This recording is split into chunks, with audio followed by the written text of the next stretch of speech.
Good morning channel, this professor Aswin from government college of technology. நம்ம கூட IPL ஆடுறதுக்காக theory of விஷயம்ல IPL ஆடுறதுக்காக நிவேதா நம்ம கூட இருக்காங்க. இதில் டைப்ஸ் ஆஃப் பேரை வந்து ஒரு 3 வகையாக பிரிச்சிருக்காங்க. ஃபர்ஸ்ட் நேச்சர் ஆஃப் கான்டாக்ட் படி எப்படி பிரிக்கிறீங்க?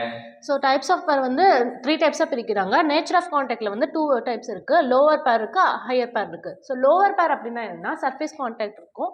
ஹையர் பேர் அப்படின்னா பாயிண்ட் ஆர் லைன் கான்டாக்டாக சொல்கிறாங்க. ஸோ லோயர் பேர்னா சர்ஃபேஸ் கான்டாக்ட், ஹையர் பேர்னா பாயிண்ட் ஆர் லைன் கான்டாக்ட். உதாரணம் என்ன சொல்கிறீங்க? So example for lower pair என்னன்னா nut turning on a screw, shaft rotating in a bearing, all pair of slider crank mechanism வந்து lower pair. Lower பேருக்கு உதாரணம் வந்து nut turning on the screw, shaft rotating in a bearing, அப்புறம் வந்து all pair of sliding crank mechanism எல்லாமே வந்து lower பேர். Higher பேருக்கு ஹையர் பேருக்கு வந்து எக்ஸாம்பிள் என்னன்னா wheel rolling on a surface and வந்து கேமன் ஃபாலோவர் சொல்றாங்க. So wheel rolling on the சர்ஃபேஸும் கேமன் ஃபாலோவர் வந்து ஹையர் பேருக்கு உதாரணம் சொல்றாங்க. அடுத்தது நேச்சர் ஆஃப் கன்ஸ்ட்ரெயின்ட்டை பொறுத்து என்ன எப்படி பிரிக்கிறீங்க? ஸோ நேச்சர் ஆஃப் கன்ஸ்ட்ரெயின்ட்டை பொறுத்து 2 டைப்பாக பிரிக்கிறாங்க. க்ளோஸ்டு பேர், ஓப்பன் பேர். க்ளோஸ்டு பேரோட எக்ஸாம்பிள் என்னன்னா எல்லா லோவர் பேரும் வந்து க்ளோஸ்டு பேருக்கு அண்டரில் வரும். நெக்ஸ்ட் ஓப்பன் பேரோட எக்ஸாம்பிள் என்ன கேமன் ஃபாலோவர். ஓப்பன் பேருக்கு எக்ஸாம்பிள் வந்து கேமன் ஃபாலோவர், க்ளோஸ் பேருக்கு எக்ஸாம்பிள் எல்லா லோயர் பேரும் க்ளோஸ் பேர் தான் அப்படி சொல்றாங்க. ஸோ இதில் க்ளோஸ் பேர்னா வந்து rigidly held in contact, open பேர்னா இட் கேன் அந்த கான்டாக்ட் இருக்காதுன்னு புரிஞ்சுக்கலாம். அடுத்து நேச்சர் ஆஃப் ரிலேட்டிவ் மோஷனை பொறுத்து என்ன சொல்றாங்க? So nature of relative motion பொறுத்து 5 டைப்ஸாக பிரிக்கிறாங்க. ஸ்லைடிங் பேர், டர்னிங் பேர், ரோலிங் பேர், ஹெலிக்கல் பேர், ஸ்பெரிக்கல் பேர்னு சொல்றாங்க. ஸோ நமக்கு நேச்சர் ஆஃப் ரிலேட்டிவ் மோஷன் பொறுத்து 5 வகையாக பிரிக்கிறாங்க. 1 ஸ்லைடிங் பேர், 2வது டர்னிங் பேர், 3வது ரோலிங் பேர், 4வது ஹெலிக்கல் பேர், 5வது ஸ்பெரிக்கல் பேர்.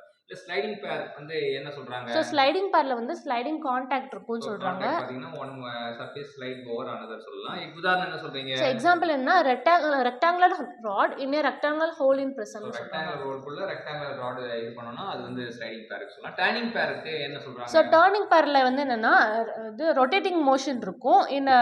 ஒரு பாயிண்ட்ல வந்து ரிவால்விங் மோஷன் இருக்கும்னு சொல்றாங்க. about a certain axis, about a particular point வந்து ரிவால்விங் மோஷன் இருக்கும். அதான் வந்து சொல்றாங்க. உதாரணம் என்ன அதுல சொல்றாங்க? எக்ஸாம்பிள் என்னன்னா circular shaft revolving in a bearing. ஒரு பேரிங் குள்ள சுத்துற ஷாஃப்ட் வந்து டர்னிங் பேருக்கு உதாரணம். ரோலிங் பேர் அப்படி என்ன சொல்றாங்க? ஸோ ரோலிங் பேர் வந்து ஓட எக்ஸாம்பிள் என்னன்னா rolling wheel on a flat surface, ball and roller bearing சொல்றோம். So ball and roller bearing, இந்த rolling wheel on the flat சர்ஃபேஸ்லாம் சொல்லலாம். இப்போ ரோலிங் பேரில் one member rotate over another member, ரெண்டுத்துக்கும் வந்து அந்த காமன் பாயிண்ட் ஆஃப் சென்டர்லாம் இருக்காது. டர்னிங் பேரில் வந்து ரெண்டுமே ரொட்டேட் ரிவால்வ், ஒரு 2 பனையோடைய ஒன்றா வச்சிங்கன்னா ஒரு நூல் ஒரு இது குச்சியால் இது பண்ணிட்டு சுற்றுறீங்கன்னா ரிவால்விங் மோஷன் வரும் இல்லையா, அது வந்து டர்னிங் பேர்.